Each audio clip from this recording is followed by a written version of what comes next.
আমরা দানাদার খাবার যতই দেই না কেন, কিন্তু গবাদি পশুর মূল খাদ্যই হচ্ছে ঘাস।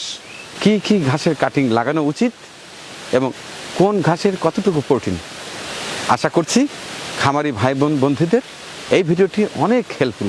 বাংলাদেশ না, সমগ্র বিশ্বের মধ্যে সবচেয়ে ফলনশীল একটি ঘাস এই ঘাসটি। এটার মধ্যে আপনার প্রচুর পরিমাণের প্রোটিন এবং ক্যালসিয়াম রয়েছে। এখানে আপনার প্রায় 22% উপরে প্রোটিন আছে এবং জি, এবং এটা পর্যাপ্ত ক্যালসিয়াম যুক্ত একটি ঘাস। এটা জেলি আকারের। মানিক ভাই, আমি যদি আপনাকে একটা ঘাস কেটে দেখাই তাহলে আপনি বুঝতে পারবেন আসলে এই ঘাসটা কতটা ভালো। এই ঘাসটা আপনার আমি দেখাচ্ছি আপনাদের কতটা নরম এবং কতটা রসালো, এতটা নরম, এত আপনার গবাদি পশু, যে কোনো গবাদি পশু খুবই স্বাচ্ছন্দ্যে খাবে। এবং এই ঘাসটা আপনার সারা বিশ্বের মধ্যে ফলনের মধ্যে আপনার সর্বোচ্চ অবস্থানে আছে জারা ঘাস এবং এই গৈতিমালা ঘাস। এটা কি আখ নাকি? না, এটা জারা হাইব্রিড 1 ঘাস ভাই। জি ভাই, এটা আমাদের সর্বোচ্চ কোয়ালিটি যে ঘাসটা। অনেকে আসলে আপনার ভুল ঘাস দিয়ে দেয়, যারা বলে অনেক ঘাস মিশ্রণ দিয়ে দেয়। এটা আসলে অরিজিনাল যারা ঘাস, এটা 16-17 ফিট লম্বা হয় এবং এটা আপনার অনেক ঝাড়ালো হয়, অনেক ঝাড়ালো ভাই, অনেক ঝাড়ালো হয়। এবং এই ঘাসটা মিষ্টি। এই ঘাসটা যে এখন যে বয়স আছে এটা অনেক মিষ্টি টাইপের হবে। সারা বিশ্বের সবচেয়ে নাম্বার 1 ঘাস এই জারা ঘাস। মনির ভাই, জি ভাই, এই সেই স্মার্ট নেপিয়ার, হ্যাঁ, একবার ঘাসে স্মার্ট আছে। এই ঘাসে যদি দেখাই, এই ঘাসের যে ভাই পাতা দেখেন, এই ঘাসের পাতা এত নরম, এত সফট, মানে এটা বলার মতো না ভাই। এটা ছাগলে এতটা পছন্দ করে যেটা বলার মতো না। আসলে ছাগল না, গারল, ভেড়া এবং আপনার ছোট প্রাণী খরগোশ এবং টার্কি মুরগি ছাগলে পছন্দ করে, সবাই পর্যাপ্ত খায়। Smart Napier. এই ঘাসটা আসলে ছাগলের খামারিদের জন্য খুবই গুরুত্বপূর্ণ ভূমিকা রাখে। প্রোটিন কত? প্রোটিন 22 এর উপরে পাওয়া যায়, 22-24। আসলে এটা আপনার বয়স ভেদে প্রোটিন পার্সেন্ট কমে বাড়ে। এগুলো আমাদের কাটিং দেখেন, আমাদের কাটিং এর সাইজগুলো মাশাআল্লাহ অনেক সুন্দর। আমরা অনেক সতেজ এবং বড়, এক একটা কাটিং এ প্রায় 4টা-5টা করে গিট রাখার চেষ্টা করি।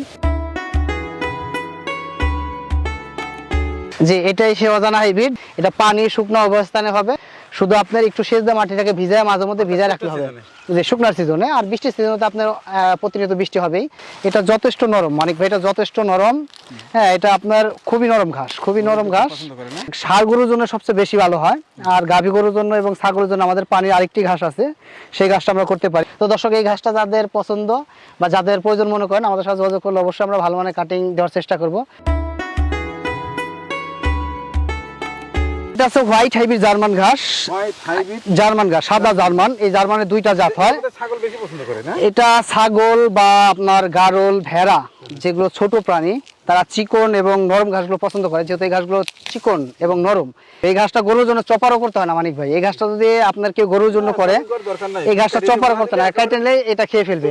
আর এই ঘাসটার গুণ হচ্ছে মানিক ভাই, এটা আপনার নদীর মাঝখানে করা সম্ভব। এই ঘাসটা আপনি, আমার অভিজ্ঞতা থেকে আমি 7-8 বছর যাবত এক রোপণে পাইতেছি। আমার মনে হয় এটা 10 বছর 15 বছর এই ঘাসটা শেষ হবে না, শুধু কাটবে, শুধু কাটবে। তো আসলে আমাদের কাছে সব ধরনের কাটিংই আছে এবং সব ধরনের ঘাসের কাঁচা ঘাস যাদের প্রয়োজন তারা চাইলে আমাদের কাছ থেকে কাঁচা ঘাস নিতে পারবেন। আমাদের কাঁচা ঘাসের মূল্য হচ্ছে 6 টাকা কেজি। এই 6 টাকা কেজিতে আমাদের কাছ থেকে আপনারা কাঁচা ঘাস নিতে পারবেন। এবং কাটিং তো সব ধরনের কাটিং আমাদের কাছে, সব ধরনের কাটিং আমরা দেওয়ার চেষ্টা করবো ইনশাআল্লাহ মানিক ভাই। সেই দর্শক, আজকে দেখানোর চেষ্টা করেছি ঘাস চাষের উপর একটি প্রতিবেদন। হাঁটি হাঁটি পা পা করে এই পুরো এলাকার ঘাসের জমি দেখার চেষ্টা করেছি এবং আপনাদের দেখানোর চেষ্টা করেছি। আমি কতটুকু পেরেছি জানি না, তবে আমার মনে হয় এই ভিডিওটি আপনাদের অনেকটাই হেল্পফুল হবে।